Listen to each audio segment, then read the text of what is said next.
Jerry on the wide receiver position. Still no urgency to add a veteran. Quote, I feel just like I felt the other day when you guys asked me. We saw our wide receivers do some good things out there today. I like Turpin. And that would be... I could just... When I read that, I was like, man, I can just picture him saying it just like that. Absolutely. I like it, Turpin. I like it, Turpin. I like that there, Turpin. I like Cavante Turpin. John Fossil said he has huge aspirations for Turpin in the return game because CeeDee Lamb, you're out of there. See you later. No more punt return for CD because of the increased role on offense. Dak Prescott lighting up when talking about another receiver, Dennis Houston.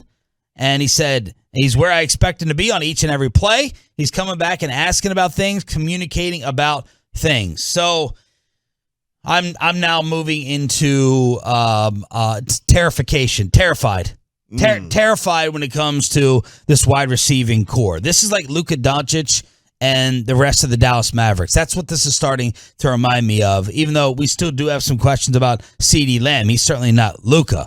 Here's the wide receiver depth chart right now. Lamb, Tolbert. Your third best is Noah Brown.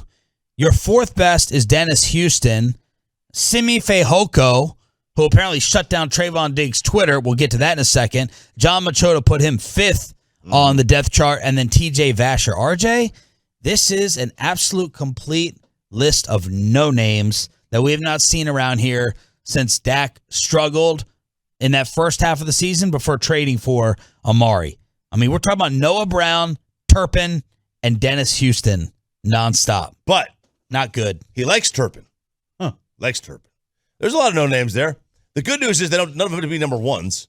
Like they try to throw, was it Gallup? They tried to throw him as the number one there the first year he was out there. It was like not the number one, but like the year they had to go get Amari, they had literally nobody. At least they have CeeDee Lamb. At least they have Gallup in a couple of weeks, after the season starts. Other than that, there's nobody. There's a big list of names that are, and I should say nobody, they're unknowns. Some are nobodies, some are unknowns. I think we're looking at 1 and 2 to start the season.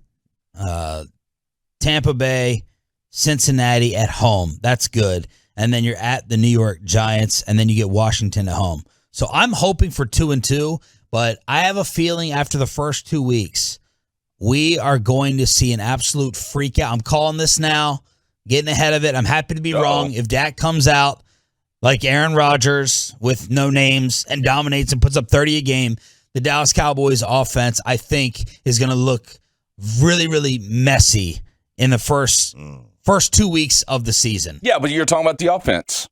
Don't worry about that. We got the other side of the ball. Oh. Okay, Clarence Hill, he put up the tweet over the weekend. Last time Jerry Jones remembered Cowboys defense being strength of the team, quote, I would say that possibly the teams I can remember would be our Super Bowls, which says everything. Wow. Do you think we've reached that point? Salesman. We've reached that point where the defense is better than the offense was the number one offense in the league last year. Now you don't have Amari, you don't have Gallup to start off or LC, but how strong do you feel in saying defense is better than the offense? Not at all.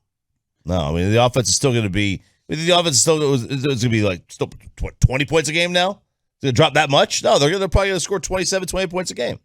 They'll still be a top 10 offense, and the defense will be whatever it is week to week. I'm saying 21-24 the first few weeks. 24 being the max. That's going to be my prediction. That's the most they score? Yes. That's the most they score, 21-24 points. That's how sloppy and ugly I think it's going to be. Unless they add someone. I mean, look, man, we can't sit here and just pretend like these names are just going to step in and ball out. I'm not thinking that. Well, I mean, you can't just go get undrafted guys and USFL MVPs and rookies and throw them out there and score 28 points a game unless Dak Prescott truly does, take another step. Oh, I think they'll score like 21-24. That's what I'm calling. Is that the high? They won't go higher than 24 in any game? Won't go higher. First 2 games. Because then that's Tampa and Cincy. Then you get the Giants. Then you get Washington. You're going to get Gallup back. Yeah. You know what I mean? I just mean to start off. I think this thing could be very ugly to start. Okay. Yeah. First two weeks. Yeah. You're you get healthy against the Giants and then Washington, right? Yeah. And then you get L.A. It better be humming by the Rams and Philadelphia. Both those games are on the road. And then the schedule is too tough, too soft. Yeah. Too tough.